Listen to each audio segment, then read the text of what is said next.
The beach house my parents bought me was given by my wife to her assistant to live in. Ethan Hayes posted a 9-photo grid from a pool party on his social media feed, complete with location tag, "Thanks to the president for the luxurious villa." I'll definitely keep striving in the photos sent by the housekeeper. The courtyard sculpture was smashed, and the flowers I planted were all dug up.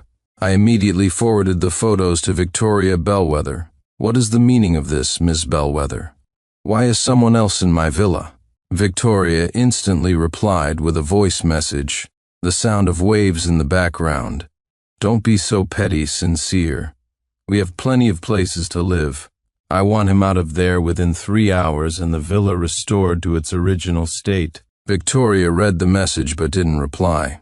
5 minutes later, I auctioned off the villa for $1. Her antique collection was smashed to smithereens by me. Since someone wouldn't listen, I didn't mind teaching her a lesson on how to behave. Chapter 1. Just as I put down my phone, it rang again. It was Victoria Bellwether, who had just left my message on read. "Sincere Clark, what on earth did you do? Why was Ethan Hayes thrown out by security?" Victoria's voice was laced with obvious anger. My tone was calm. "That villa was mine. I just sold it. The new owner's only condition was to clear out everyone and everything inside within the hour." There was silence on the other end for a few seconds. "Sincere, have you misunderstood something? There's nothing going on between Ethan Hayes and me. He's just my assistant." Victoria's tone softened. "Don't you think you're being a bit too aggressive and overly sensitive?" I couldn't help but laugh. "Victoria Bellwether, it's clearly you who doesn't know how to maintain boundaries, how to conduct yourself properly. How can you turn around and accuse me?" Victoria didn't respond to the question, skillfully changing the subject. "Sincere, you own so many other villas. Leaving them empty is a waste. I was just making reasonable use of resources. Ethan Hayes and I really haven't done anything inappropriate." She paused, her voice becoming slightly impatient. "I never realized you were so petty." I curled my lip, but my eyes turned cold. "Since Ms. Bellwether is so generous, I assume you won't mind if those precious treasures of yours turn into a pile of junk?"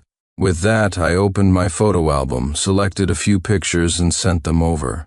The photos showed Victoria's cherished antique collection, accumulated over many years, smashed into tiny pieces scattered across the floor. The line went quiet for several seconds. "Sincere Clark." She enunciated my full name syllable by syllable. I knew this was a sign of her extreme fury, but I didn't care. "Victoria Bellwether, you saw the photos, didn't you? This is the price for trying to test my limits. If you dare to cross the line like this again, you'll lose far more than just these worthless trinkets." I hung up immediately, giving her no chance to argue back. In the years since our wedding, we rarely had heated arguments. But that didn't mean I would back down out of fear of conflict. Once boundaries in a marriage start to recede, it only invites the other party to push further. Besides, this marriage didn't begin out of pure love in the first place. The Bellwether family was desperate to break into the elite circles of high society back then, and needed the Clark family's influence, which led to this business alliance. When we first met, Victoria Bellwether showed her meticulousness and gentleness. She was also beautiful and handled business matters thoughtfully and appropriately. At the time, I thought perhaps sharing a life with someone like her wouldn't be so bad, so I didn't object to the family arrangement. Fortunately, as we spent time together after marriage, feelings grew between us. She and I shared some truly sweet moments and were once seen by the outside world as a perfect match, a power couple. However, at every stage, I clearly understood that I always came first. Later, the passion faded, and life settled into a stable routine. I buried myself in work, and she focused on her career. I could understand and accept that all relationships eventually mellow, or even dissipate, but I would never allow the reason for that dissipation to be the intrusion of a third party. Ever since I was young, the thing I detested most was other people touching my things. If an object got dirty, I'd throw it away without hesitation. If a person became tainted, the method of disposal was the same. Chapter 2. Victoria Bellwether didn't contact me again. She was always like this. Once her mistakes were exposed, she'd retreat into silence, hiding in her shell. Until this afternoon, a message popped up from Julian Vance. Sincere, why are you ignoring me? I saw you at the venue just now, called your name several times, but you didn't react. I frowned slightly, quickly replying, I haven't left the house today. You must have seen someone else. Are you sure it wasn't you? I saw that custom navy blue suit you had made, and your wife was with him. Sincere. Wait. I got a picture of his face. A photo quickly appeared on my phone. Victoria Bellwether was wearing an elegant, appropriate white gown, her hair pinned up, and beside her stood Ethan Hayes, wearing my custom-tailored suit, smiling as he chatted with someone. I stared at the photo for a good 10 seconds. Before I could react, another message popped up. This time it was from Victoria's executive assistant, accompanied by a screenshot. It was Ethan Hayes' social media feed. First time attending the summit auction thanks to Ms. Bellwether for showing me the ropes. Finally know what real high society is like, excited emoji. The accompanying picture showed him sitting in the front row of the auction, with Victoria Bellwether beside him, a slight smile on her lips, clearly condoning his selfie and caption. I suddenly remembered something. Victoria hated having her picture taken. Even during the sweetest period of our relationship, if I wanted to take a couple's photo, she would shy away, saying she wasn't photogenic. It seemed my punishment this morning was too light. Not only did she dare bring another man to the most exclusive auction in high society circles, but she even let him wear my suit and allowed him to post a picture together on social media to show off. I forwarded the photo directly to Victoria Bellwether. Explain this. Why is he wearing my suit? The message showed as read, but there was no reply. A few minutes later, I took a photo and sent it to her. Julian's message popped up immediately after. Sincere, what did you send Ms. Bellwether? She just suddenly stood up and rushed out. Ethan Hayes couldn't even hold her back. I didn't reply to him because Victoria's call was already coming through. In the photo I sent, I was sitting by the fireplace, holding a small, exquisitely crafted wooden box. The surface of the box was spotless, clearly wiped and maintained often. Sincere. Put that down. Victoria's voice trembled slightly, tinged with obvious panic and anger. What do you think you're doing? Inside the wooden box were some carefully preserved items, a few yellowed photographs, a bracelet, and a delicate brooch. The boy in the photos had a bright, radiant smile. This was Victoria Bellwether's white moonlight, her first love who had supposedly died from illness. The Bellwether family had mentioned it unintentionally once. I suddenly understood the reason for all of Victoria's recent abnormal behavior. Ethan Hayes bore a 7 or 8/10 resemblance to her white moonlight. Sincere, don't touch those things. Victoria's voice was almost pleading, laced with tears. Victoria Bellwether, you know I've always hated people touching my things. Just like how you feel right now. Now immediately have Ethan Hayes take off that suit. There are lounges at the auction house, make him change. Silence hung on the line for a few seconds. Sincere, don't you only wear those suits once anyway? Victoria softened her tone. What's the big deal if he wears clothes you're discarding? I chuckled softly, but my voice grew colder. Victoria Bellwether, my things, even if I discard them, are not for others to touch. You have two choices now. Either make Ethan Hayes take off that suit before the auction starts, or... I shook the box in my hand, the items inside rattling faintly. Face the consequences. With that, I hung up. Chapter 3. Over the next while, messages from Julian kept popping up. Sincere, what did you say to her just now? Your Ms. Bellwether rushed back in, white as a sheet, didn't say a word, just dragged Ethan Hayes out. Wait, they're back, my God. What is going on? Is Ethan Hayes wearing a security guard's uniform? My lips curved upwards. This outcome was even better than I'd anticipated. Sincere, Ethan Hayes' expression, oh my God, it's priceless. Everyone's looking at them and whispering. I'm getting second-hand embarrassment just watching. Julian, take a few pictures for me. Julian quickly sent several photos. In them, Victoria Bellwether sat rigidly, expressionless. Ethan Hayes, however, was wearing an ill-fitting black uniform, his carefully styled hair completely messed up, eyes red and swollen. This auction has extremely high entry requirements. You can't leave midway. This kid has to sit through the entire event dressed as a security guard. Julian's tone dripped with schadenfreude. Your wife looks livid. Sincere, this move was brilliant. And Ethan Hayes, who did he think he was messing with? Daring to provoke you. He probably won't even know what hit him in the end. After the auction ended, Julian sent another message. When they left, your wife's face was practically purple with rage. Ethan Hayes kept his head down like a frightened quail, wishing the ground would swallow him whole. Julian sent a new photo. The navy blue suit was now discarded in a trash can. Sincere got the shot. I immediately posted the photo to my social media feed with a simple caption, "Trash belongs in the trash can." Within 5 minutes, the likes surpassed 100. Anyone astute could see that the suit in the trash can was the exact one Ethan Hayes had flaunted on his feed. My meaning was unmistakable. Sincere, Ms. Bellwether lost a lot of face today. Won't she blow up at you when she gets home? I replied casually, don't worry. Even if you gave her 10 times the nerve, she wouldn't dare. That evening, when Victoria Bellwether returned home, the atmosphere was thick with tension.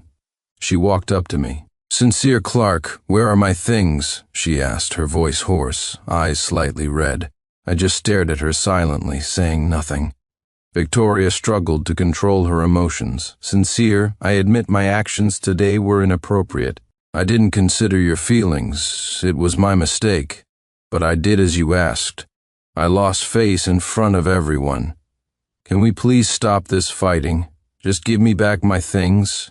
She spoke softly, looking at me almost pleadingly. I raised an eyebrow. Victoria Bellwether, you lost face because of your own improper actions, not because of me. Aren't you going to explain what happened today? Victoria avoided my gaze. We have a purely professional relationship. I was just rewarding Ethan Hayes for doing a good job. I scoffed, pressing closer. Victoria Bellwether, there are so many ways to reward someone. Why did you choose the worst possible one? A luxury villa, a prestigious auction, a ridiculously expensive suit. To an ordinary person, you know exactly what these things symbolize. You wouldn't even take the couple's photo I asked for, yet you were willing to be pictured with him. Every time you indulge him, you're sending him a positive signal. That's why he's become increasingly brazen, even daring to provoke me. Besides, is his inadequate work performance truly deserving of your rewards? Victoria lowered her head, remaining silent. Your favoritism towards him is just because he strongly resembles your white moonlight, isn't it? I bluntly exposed her thoughts. A substitute is still just a substitute. He can never become the person in your heart. Victoria Bellwether, you need to distinguish between them. Her breathing grew heavier, still silent, tears streaming down her face. I took the small wooden box from behind my back and handed it to her, my tone softening slightly. Victoria, I understand your attachment to him, and I never intended to destroy the precious memory between you two. But I hope you won't destroy what's precious between us either. What happened today was the first time, and it must be the last. Victoria took the small wooden box, set it aside, then suddenly threw herself at me, hugging me tightly. Sincere, I'm sorry, she sobbed, her voice thick with emotion. I truly know I was wrong. There's really nothing else between Ethan Hayes and me. I'll definitely keep my distance from him from now on. Something like today will absolutely never happen again. Please don't be angry anymore, okay? She lifted her tear-streaked face, her eyes red and swollen. Her voice held a plea, her arms wrapped tightly around my waist. I sighed softly, ultimately choosing to yield.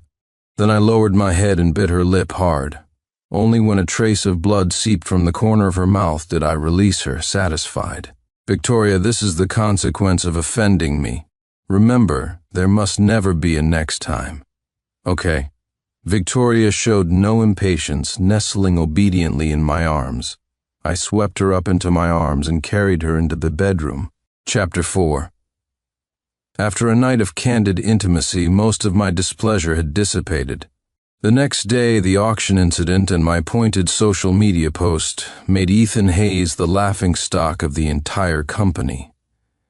Victoria Bellwether's obvious efforts to distance herself from him set the tone for everyone else. The company had no shortage of sycophants who kiss up and kick down. Colleagues who had been fawning over him just the day before were now, at best, refraining from kicking him while he was down. Someone even plastered numerous photos of Ethan Hayes wearing the security uniform at the auction on the company bulletin board. In the photos, Ethan looked disheveled, his eyes red, utterly miserable. People passing him by didn't hesitate to point and whisper, "That's him, the shameless one, wearing Mr. Clark's cast-off clothes." Ethan Hayes' days at the company became increasingly difficult. The cafeteria staff would tamper with his meals. He often took one bite of food and his expression would change drastically. When he went to the restroom, the door would suddenly lock, trapping him inside for an entire afternoon. The most ridiculous part was that everyone pretended nothing had happened that day. His calls for help to Victoria Bellwether were directly rejected. I heard about these incidents from Ms. Young. "Mr. Clark, should I intervene?" I shook my head. "Ms. Young, don't overestimate my mercy, nor underestimate his ambition. Since he chose this path, he must bear the consequences." A week later, Ms. Young informed me that Ethan Hayes hadn't shown up for work for 3 consecutive days. I assumed he had finally given up and was preparing to resign. But it turned out I had underestimated him. That day, Victoria Bellwether had a crucial international business negotiation, a deal worth at least $100 million. 20 minutes before the meeting, Victoria's phone rang. It was Ethan Hayes. She pressed the reject button expressionlessly, but immediately after he sent a text message. "Ms. Bellwether, I'm sorry to disturb you at this final moment. I wanted to thank you in person, but alas, fate has brought us to this point. Thank you for your trust and guidance. Meeting you has been the greatest fortune of my life. I will repay your kindness in the next life." Victoria's face instantly turned deathly pale. She frantically tried calling back, but the calls went unanswered. Victoria panicked. In her desperation, she had her assistant use a tracking system to find Ethan's location. "Postpone today's negotiation." She uttered this sentence and rushed out, disregarding everything, a stark contrast to her usual elegance. When Victoria arrived at Ethan Hayes' apartment, she found him unconscious in the bathtub. Blood seeped continuously from a wound on his left wrist, staining the entire bathwater red. His face was as white as paper, his breathing faint. Victoria screamed, frantically tearing her own clothes to stanch the bleeding, rushing him to the hospital. It was said that on the way, Ethan's body gradually grew cold, reminding her of the moment her white moonlight died in her arms. Fortunately, he received timely medical attention, and Ethan was ultimately saved. After learning about the various forms of bullying Ethan had recently endured at the company, Victoria flew into a rage. Usually gentle and composed, she smashed her phone in anger. But I knew none of this at the time. I happened to be at the same hospital undergoing tests for acute gastroenteritis. Just as I saw her emerge from the elevator, thinking she had come to see me, I happily walked towards her. Before I could speak, Victoria slapped me hard across the face. Caught off balance, I stumbled and fell, my stomach knotting in pain. My cheek stung fiercely. I was completely stunned by the blow. In all our years of marriage, she had rarely spoken harshly to me, let alone ever laid a hand on me. "Sincere Clark, how could you be so despicable, so disgusting?" Victoria looked down at me, her eyes blazing with anger and revulsion. "I already kept my distance from Ethan Hayes as you demanded. Do you have to drive him to his death before you're satisfied?" I looked at her, bewildered. "He's lying in the emergency room right now, and you come over here smiling. What are you trying to do? Are you going to push him to suicide again? How could I have married such a despicable, shameless low-life like you?" I clutched the test results in my hand, wanting to explain, but she didn't spare another glance at me curled up on the floor, simply turned and walked away. Watching her receding back, I managed to piece together the situation from the curses Victoria had hurled at me. Ethan Hayes had attempted suicide, and Victoria thought I had driven him to it. Immediately after, I received a call from Ms. Young. "Mr. Clark, I'm calling to say goodbye. Ms. Bellwether just fired me for abuse of power, and she appointed Assistant Hayes to take over my position." What? It's not just me. Almost all employees who ever had friction with Assistant Hayes were let go. Victoria had stated her position in the strongest possible terms.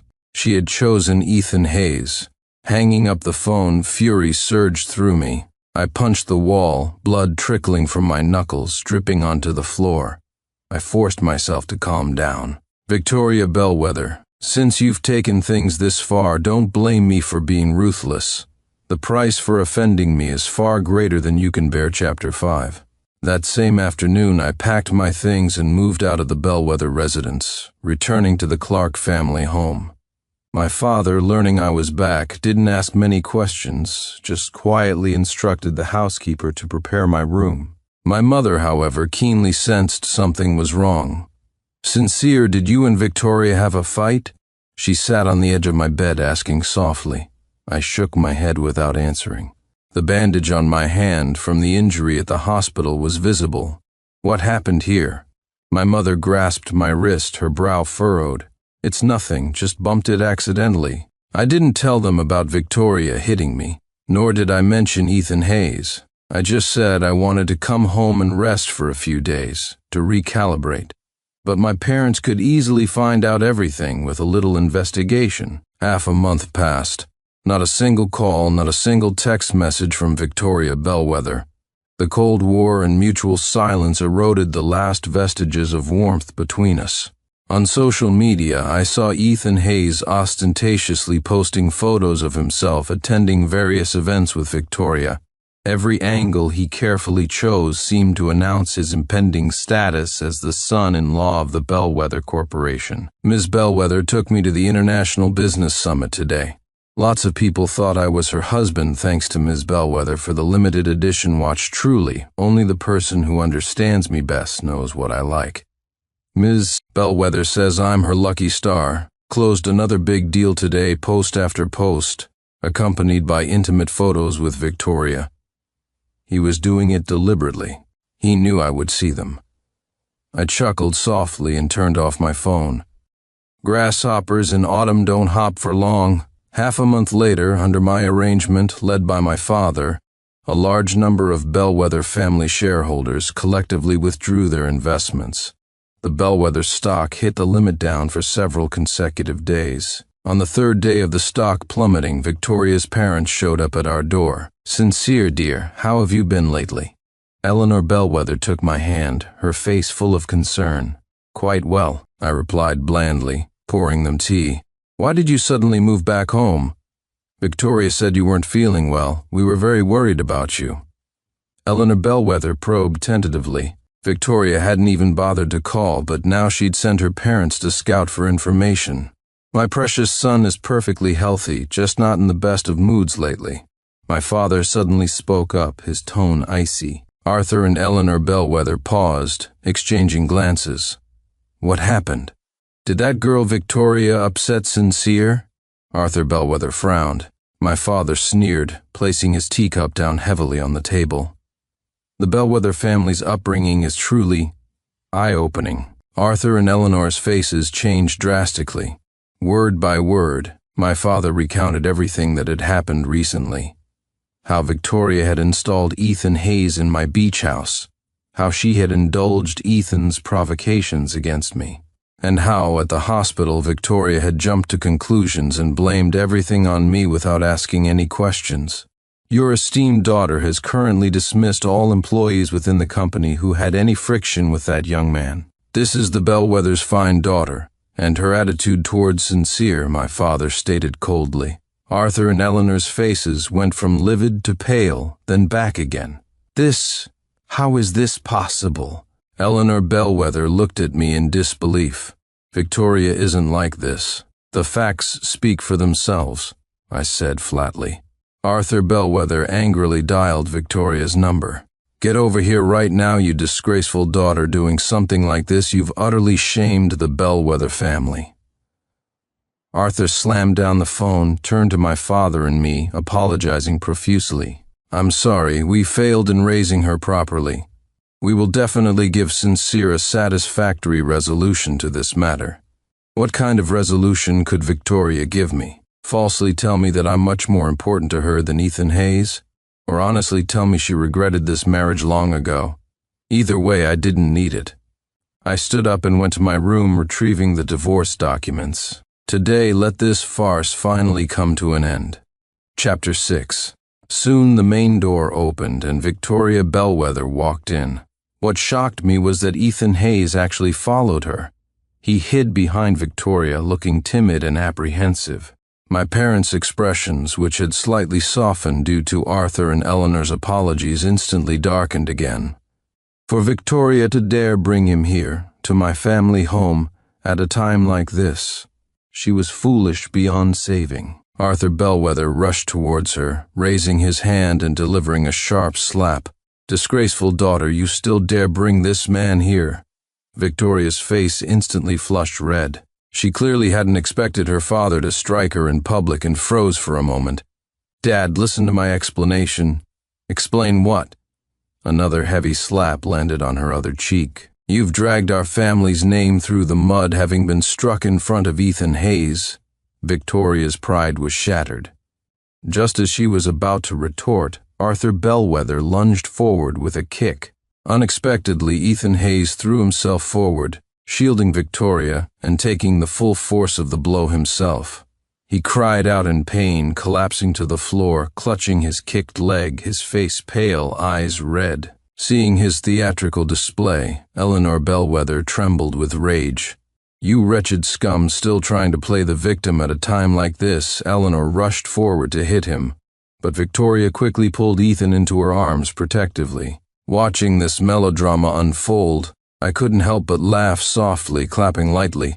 What a devoted pair of lovers. Victoria looked up at me, her eyes filled with anger. Sincere Clark, you despicable liar. Don't you dare slander my relationship with Ethan Hayes. We are completely innocent. There's nothing inappropriate between us, she declared, holding Ethan tightly. I am merely atoning for your previous excessive actions. At this remark, my father shot up from his seat, furious. How are my son's actions excessive? Arthur Bellwether slapped Victoria again. Shut up, say one more word, and I'll break your legs. Arthur turned back to me, forcing an apologetic smile, his voice conciliatory. Sincere, we will definitely give you a satisfactory resolution to this matter. I stood up, surveyed the room, my gaze finally resting on Victoria. Since both sets of parents are present today, and everyone has seen Victoria Bellwether's choice, there's no point in continuing this marriage. I produced the divorce agreement I had prepared earlier. I have drafted and signed the divorce papers. Assets will be divided according to the prenuptial agreement. Chapter 7. Hearing we were getting divorced, the pained expression on Ethan Hayes' face vanished instantly, replaced by a look of triumph in his eyes. Just moments ago he was wailing on the floor. Now he seemed quite spirited. Victoria abruptly pushed Ethan's hand away and walked towards me, disbelief written all over her face. Sincere, you can't divorce me, why not? I raised an eyebrow slightly. You're holding another man, protecting him so fiercely, yet now you tell me we can't divorce? I told you Ethan Hayes and I truly just have a normal superior-subordinate relationship, Victoria argued. Victoria Bellwether, I don't care what your relationship with Ethan Hayes actually is. All I know is that you chose him, not me. Since that's the case, there's no need for us to continue. I looked at her, stating each word clearly. Victoria Bellwether, remember when we first got married, I told you explicitly. I absolutely hate people touching my things, and you, time and time again, crossed that line. How many chances did I give you? And which one did you ever cherish? Dirty things need to be thrown away. The same goes for people. I looked directly into her eyes. Victoria Bellwether, I don't want you anymore. Victoria's face turned deathly pale. I picked up the divorce agreement and handed it to her. Assets are divided according to the prenup. It's very fair to you. Victoria didn't take it. Sincere, I won't sign it. You're just acting out of anger right now." Seeing Victoria still refusing, my father stood up. "Ms. Bellwether, if this divorce can be handled amicably, future cooperation can still be discussed. Otherwise, all deals are off." The Bellwether Corporation was already on its last legs. If the cooperation truly collapsed, the losses would be immeasurable. Arthur Bellwether pondered for a moment, then finally shot Victoria a harsh glare. Signed forced by her parents, Victoria finally signed the papers. Victoria Bellwether and I were officially divorced. Ethan Hayes stood aside, unable to hide the smugness in his eyes. I met his gaze, smirking coldly. "Assistant Hayes, congratulations on your successful promotion." This remark made Victoria's parents explode on the spot. "You shameless creature!" Eleanor Bellwether started hitting and cursing Ethan, her voice distorted with rage. "This is all your fault. I summoned the butler. Show our guests out." Just then the housekeeper walked in carrying a bowl of medicine. "Young master, the medicine is ready. Drink it while it's hot." Victoria froze. "Sincere, what's wrong? Are you not feeling well?" Victoria's voice was incredibly hoarse. "Acute gastroenteritis. Just a minor illness. No need for Ms. Bellwether's concern." "It's normal that Ms. Bellwether wouldn't know, considering it was the day you hit me at the hospital." "You didn't allow me to say a single word before you left," I stated calmly. Victoria's lips trembled. She couldn't speak. Our marriage ended that day. Hearing this, my mother's expression changed abruptly. "What? She dared to hit you?" My mother rushed over to Victoria and slapped her across the face. Victoria stumbled back but didn't resist. "Are you even human? Daring to hit my son? Especially when he was sick," my mother roared. Victoria's lip was bleeding from the blow, but she just stared blankly at me, her eyes filled with pain and regret. "Sincere," she murmured my name, her voice pleading. "Give me one more chance, just one, please." "A chance?" I sneered. "I've given you many chances, haven't I?" Victoria instantly broke down, collapsing to her knees. "Butler, show them out." The butler unceremoniously escorted the Bellwether family out. Arthur pulled up the devastated Victoria, while Eleanor grabbed Ethan by the hair, shoving him towards the door. Chapter 8. The Bellwether Corporation ultimately avoided bankruptcy, but the impact of the divorce was indelible. Within weeks, the company's stock plummeted nearly 40%, multiple partners terminated projects, and over a dozen core investors pulled their funding. Victoria Bellwether was no longer the formidable businesswoman who commanded the corporate world. She shut herself in her villa all day, surrounded by scattered wine bottles. Alcohol became her refuge, moments of sobriety few and far between. Ethan Hayes, unwilling to give up the opportunity he had painstakingly gained, came to the villa every day to care for her. He tidied the rooms, brewed hangover remedies for her, and even carefully cleaned up after her when she was blackout drunk. "Ms. Bellwether, drink some water," Ethan offered, holding a glass. Victoria lifted her bloodshot eyes, her gaze focusing for a moment before clouding over again. "Lawrence, is that you? Are you back?" She reached out, touching Ethan's cheek. Ethan froze. This was the 17th time. 17 times Victoria had mistaken him for her deceased white moonlight. "I'm not Lawrence, I'm Ethan Hayes. Ethan Hayes."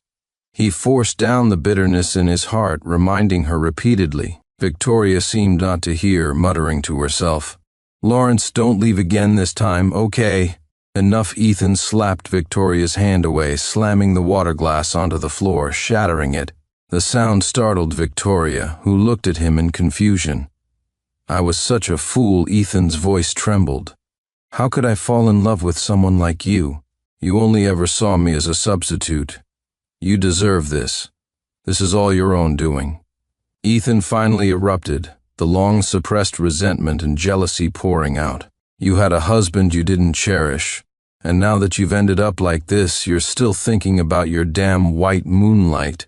Victoria's eyes suddenly cleared. the haze of drunkenness largely dissipating. For the first time in days, she was fully lucid. "Ethan Hayes, I forbid you to speak of him like that. Get out." Ethan let out a cold laugh. "Still protecting him at a time like this? Do you know he's not even dead?" Victoria froze completely. "What nonsense are you talking?" "Nonsense? Let me tell you, he never died. He took your parents' money and faked his death and left instructions for you to keep supporting his real girlfriend's company." Ethan screamed hysterically. Victoria lunged, grabbing his throat and pinning him against the wall. "Shut up," he struggled, his face turning purple. Victoria released her grip. Ethan collapsed to the floor, gasping for air. "How do you think I knew all those details about you two?" "He came to me. He decided your support for his girlfriend wasn't enough. He wanted more, so he found me. Helped me climb the ladder to gain more benefits." Victoria's face was deathly pale, her body swaying. "Impossible. Lawrence is dead?" Ethan laughed mockingly. "Go ask your parents. Ask them if they ever gave Lawrence Ashworth $50 million after making a call to confirm." Victoria slumped to the floor. The call was brief, but enough to shatter her. Her father's silence had been too long, his denial too weak. I actually hurt Sincere. For two such despicable men," she murmured to herself, her voice broken. Ethan watched her break down, laughing loudly. "Victoria Bellwether, don't blame anyone else. You pushed away the person who loved you most with your own hands." Victoria snapped her head up. "Get out and never let me see you again." Victoria returned to the company. She called an emergency board meeting, decisively cutting ties with several problematic partners. 3 days later, the once thriving Kerr Tech declared bankruptcy. Its founder, Jasmine Kerr, was taken away by the police for investigation into suspected financial fraud. This company was the one founded by Lawrence's girlfriend, the enterprise Victoria had been secretly supporting. Meanwhile, Ethan Hayes received a text from an unknown number. "I know you betrayed me." As night fell, Ethan quickened his pace, feeling persistently that someone was following him. He turned into a small alley, intending to take a shortcut home. The next morning, the front page of the newspaper carried a story. 2 male bodies were discovered in a small alley. Police preliminarily determined it was a case of mutual homicide. Victoria looked at the newspaper, her gaze falling on the 2 names. Ethan Hayes, Lawrence Ashworth. Chapter 9. After the Bellwether family regained some stability, Victoria Bellwether began preparing various stomach-soothing meals. She delivered them to my office every day. Exquisite lunchboxes, opening to reveal carefully arranged dishes, light, nutritious, and visually appealing. Occasionally there were small gifts too. Ties, fountain pens, cufflinks. None were cheap, they were clearly chosen with care. I returned everything. Along with the lunchboxes, I had my secretary send them back. She started waiting for me downstairs at the company building, rain or shine, sometimes holding flowers, sometimes carrying a cake, a cautious smile on her face. I ignored her, walking past as if she were a stranger, until one day, she blocked my car on my way home. She rushed out recklessly and knelt on the ground. The rain quickly soaked her dress, her hair plastered wetly to her cheeks. "Sincere, please, forgive me just this once." Her voice was tearful, trembling. I sat in the car, watching her through the window. "Victoria Bellwether, have you caused enough trouble?" My voice was calm, devoid of any emotion. "It's over between us." The driver received my signal and slowly started the car, driving around her. In the rearview mirror, she remained kneeling in the rain, her figure growing smaller. I turned my head away, refusing to look anymore. Some cracks once formed can never be mended. Years later, the Bellwether Corporation was a shadow of its former self. Under my leadership, the Clark Group had expanded its reach into various industries, becoming a leader in each. I stood under the spotlights at a press conference, speaking eloquently, introducing the group's latest tech products, full of confidence and vigor. Thunderous applause filled the room, camera flashes blinking incessantly. Out of the corner of my eye, I caught a familiar figure. At the back of the crowd, a somewhat haggard woman stood quietly, dressed in simple clothes, wearing light makeup. It was Victoria Bellwether. She had lost a lot of weight, and her once refined face showed signs of weariness. No longer the radiant business titan from memory. She was looking at me too, her gaze calm and gentle. No resentment, no pleading, no complex emotions. Just a faint, resigned smile, as if saying goodbye to her past self. I gave her a slight smile in acknowledgement. Then, she slowly disappeared into the crowd.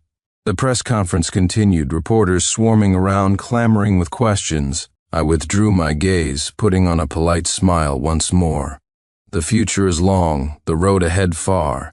She and I would both journey towards our respective destined futures. End of story.